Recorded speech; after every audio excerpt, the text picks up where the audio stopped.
Jet engine কীভাবে কাজ করে? জেট ইঞ্জিনের মূল জাদু হলো নিউটনের তৃতীয় সূত্র।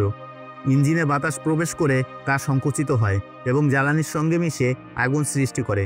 এই আগুনের গরম গ্যাস অত্যন্ত দ্রুত গতিতে ইঞ্জিনের পেছন থেকে বের হয়, যা প্লেনকে সামনের দিকে ঠেলে দেয়।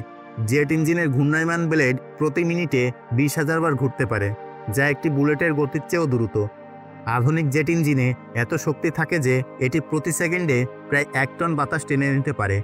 জেট ইঞ্জিনের কার্যক্রম এমনভাবে ডিজাইন করা হয়েছে -50 ডিগ্রি সেলসিয়াস তাপমাত্রায়ও কার্যকর থাকে এবং ঘন্টায় 1000 কিলোমিটার গতিতে প্লেনকে চালাতে পারে।